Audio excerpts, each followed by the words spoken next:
Pagi baik saudara, senang sekali saya Priska Birahi kembali menyapa Anda di Berita Ambon. Sejumlah informasi telah disiapkan tim kami untuk disajikan kepada Anda.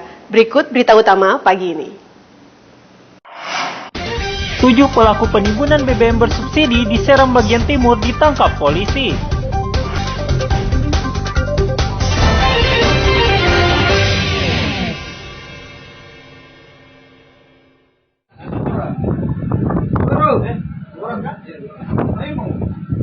Petugas Polres Seram bagian timur meringkus penimbun bahan bakar minyak atau BBM bersubsidi di Seram bagian timur.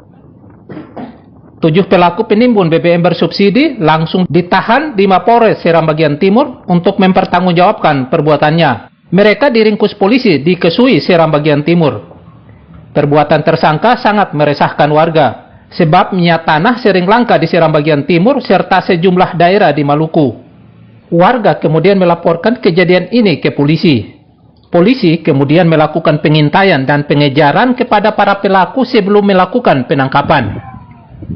Selain menahan para tersangka, polisi juga menyita 15 ton BBM bersubsidi dari kapal motor Elva Jaya, terdiri dari minyak tanah sekitar 7 ton, Pertalite 6,5 ton, serta Pertamax sekitar 1,5 ton.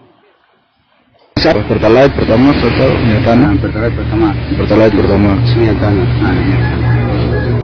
Kini para tersangka ditahan di Mapolres Seram bagian timur dan terancam hukuman 5 tahun penjara. Babang Sohilau melaporkan dari Seram bagian timur.